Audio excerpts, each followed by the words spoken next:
একদিন গরমের দুপুরে একটি ছোট্ট পিঁপড়ে খুব তৃষ্ণার্ত হয়ে পড়ল। খাবার খুঁজতে খুঁজতে সে পৌঁছে গেল একটি নদীর ধারে। জল খেতে গিয়ে হঠাৎ পা পিছলে পিঁপড়েটি নদীতে পড়ে গেল। পিঁপড়েটি খুব ছোট, জলের স্রোতে সে ভেসে যেতে লাগলো। সে বাঁচার জন্য প্রাণপণে চেষ্টা করতে লাগলো। ঠিক তখনই নদীর ধারে একটি গাছের ডালে বসেছিল একটি ঘুঘু পাখি। সে সব কিছু লক্ষ্য করল। ঘুঘু পাখিটির খুব মায়া হলো।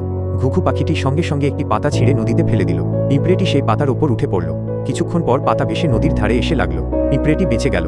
পিঁপড়েটি কৃতজ্ঞ হয়ে বলল, তুমি আমার প্রাণ বাঁচালে, আমি কখনো তোমার উপকার ভুলব না। কয়েকদিন পর এক শিকারী জঙ্গলে এসে ঘুঘু পাখিটিকে লক্ষ্য করে তীর ছোঁড়ার প্রস্তুতি নিল। ঘুঘু পাখিটি কিছুই বুঝতে পারল না। এই দৃশ্য দূর থেকে দেখে ফেলল সেই ছোট্ট পিঁপড়েটি। সে দেরি না করে শিকারীর পায়ে জোরে কামড় দিল। শিকারী ব্যথায় চিৎকার করে উঠল। তার হাত থেকে তীর পড়ে গেল। ঘুঘু পাখিটি বিপদ বুঝে সঙ্গে সঙ্গে উড়ে গেল এবং প্রাণে বাঁচল। ঘুঘু পাখিটি আকাশ থেকে বলল, বন্ধু, আজ তুমি আমার প্রাণ বাঁচালে। পিঁপড়েটি হেসে বলল, ভালো কাজের ফল একদিন না একদিন ফেরত আসে। শিক্ষা, কেউ ছোট বা বড় নয়, ভালো মন থাকলে সবাই উপকার করতে পারে। ভালো কাজের ফল অবশ্যই ভালো হয়।